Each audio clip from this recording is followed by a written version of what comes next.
Most worshipful Grand Master, distinguished brethren, which from my perspective includes everybody here.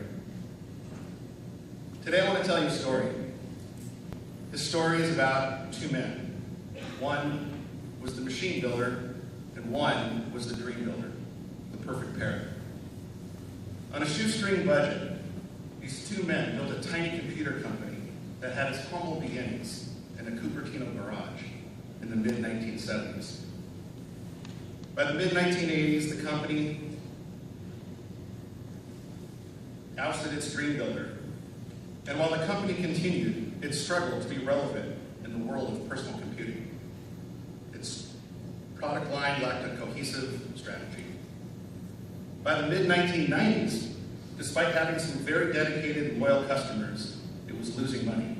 It was losing market share, and on a split-adjusted basis, it was trading at the lowest stock price it had been in the past 5 years, about 77 cents per share. It was clear the company needed to make a change. And in 1997, in a twist of fate, it bought another company, and in doing so, ended up bringing back its founder. And he eventually, once again, took the helm as CEO. The person I'm talking about is Steve Jobs, and the company, of course, is Apple. Now, at that moment in time, it was necessary for Steve to make some pretty important changes in order for the company to survive. He cut product lines, he replaced almost his entire board, and he formed an alliance with their arch nemesis, Microsoft. And while this all sounds very strategic now, at the time, even longtime employees of Apple were struggling with these changes. So on September 23rd, 1997, just a few weeks after Steve had joined the company, he hosted an internal meeting with the leaders of the company to get everybody on the same page regarding pipeline, products, and distribution, all very block and tackle stuff. But then he takes this meeting in a different direction. And he reveals to them that despite the fact that Apple is one of the greatest companies of all time, if it was going to retain its relevance and vitality, it needed to invest in its brand, how it projects itself to the outer world, if you will. He reveals that the way to accomplish this mission is not to talk about how good Apple was at making computers and how they got their people's jobs done. Instead, he tells them that Apple's core values are what people really relate to. He tells them that over time, Apple's core values don't ever change. He reveals to them that at the core of Apple, we believe people with passion can change the world for the better. You see, despite the changes to the pipeline and products and distribution, and how Apple's place in the world would change and would continue to change, its core values don't ever change. To communicate this to the world, Apple launched what would be one of the greatest campaigns the world had ever seen, called Think Different. And in the years following 1997, Apple would, of course, go on to launch the Apple Store, Power Mac, the iBook, iPod, iTunes, the iPad, and of course, the revolutionary iPhone, which forever changed the way that we relate to the world. If you're interested in where Apple stock trades today, it's around $130 per share. To put that into perspective that we can all relate to, if you had heard the message, Think Different, and invested just $6,000 back in 1997, slightly less than 20 years ago, today it would be worth over $1 billion. And some in this room might be tempted to say, well, hindsight's 20/20, and that may be true. But it doesn't diminish the fact that every day we are presented with something to invest in. The real question is, can you recognize it And are you willing to invest in it? There's no denying that we are witnessing a renewed interest in Freemasonry. Perhaps it's the awareness in pop culture, but I hear more often from these young men that they discovered that their grandfather was a Mason, and he was the greatest man they ever knew, and they relate to that. Like the historian and sociologist Lewis Mumford said, every generation revolts against its fathers and makes friends with its grandfathers. And whether we are prepared for it or not, brethren, the largest generation ever known to our country is coming of age right now. What's so very important to understand, though, is that many of these young men have done more research and are more informed about our craft than in any other generation past. They are knocking on our door because of what they have found in their research. I'm not proposing that we hand every person with idle curiosity a petition, quite the contrary.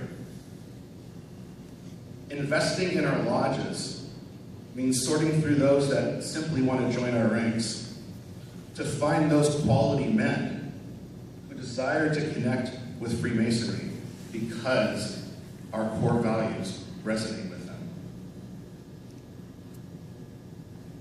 What these young men are seeking is a significant experience which will have a meaningful impact in their life.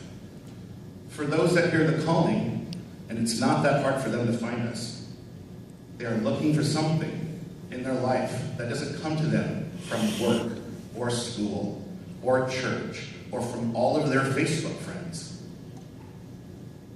While they might not be able to put it into terms that we would recognize as Masonic in nature, they are nonetheless seeking a transformation. I would suggest to you, they are seeking what some might even argue has been denied to them by our 21st century digital, fast-paced, there's an app for that downloadable culture. And it's the very thing to them that represents the core values from generations past. An initiation into manhood. And in Freemasonry, we call that the initiatic process. Where once Freemasonry was viewed as the establishment, then facing a young baby boomer generation, embracing the counterculture, we are, in our own twist of fate, somewhat of the counterculture still today, representing the transition to manhood, which is missing in society. And this is because the virtues we espouse haven't ever changed, nor should they. And this leads me to why I'm very humbled to address you today. I'm humbled by the knowledge that you represent Freemasonry. I'm humbled by the years of service that you have given to the craft. For more than a generation, you have been laboring in the quarries. But just as Steve Jobs needed to re-energize Apple in order to retain its relevance and vitality in the world, so too must we renew our personal investment in Freemasonry. It's time to invest in creating a lodge experience that will shape and retain this generation of young men into the leaders of tomorrow. To me, this is the challenge that Most Worship Brother Lloyd Patterson laid out before this jurisdiction during his visit back in 2013, when he said that men at this time, at this place, in future generations of our craft, will say that at this time, in this place, they began a transformation which not only saved and renewed our fraternity, but shared with the world the worth and the value of what Masonry is and can be, and what its leaders should be. Our membership is like an ocean that has been ebbing for a generation. And here we stand, at low water mark, at this turning point in Freemasonry. The tide is beginning to shift, and the real significant question is, are we prepared? Are we willing to invest today to set the bar higher and create a quality and meaningful experience? And if so, can you imagine what that investment would look like 5, 10, and 20 years from now? Will we take the time to truly investigate these men who are seeking membership before they petition the lodge? Are we going to rush them through the degrees simply to be called a Master Mason? Or are we going to handcraft these men, one Master Mason at a time, and in such a manner as to create a new generation of ritualists for our lodge? Will we have them memorize lines simply so they can open lodge and have a business meeting? Or will we challenge each other to propagate the knowledge of the mystic art, help these young men unravel the allegorical lessons of Freemasonry, and cultivate in them the social virtues of our order? These are the questions that each lodge should be asking itself, because they represent a set of actions that the lodge must sooner or later take if it's going to retain its relevance and vitality. Before his passing, Steve Jobs explained the rules of success like this. He said you have to have a passion, because life is so hard that if you don't, any rational person would give up. You have to do this over a sustained period of time. So if you don't love it, and you're not having fun doing it, you're going to give up. They loved what they did so they could persevere.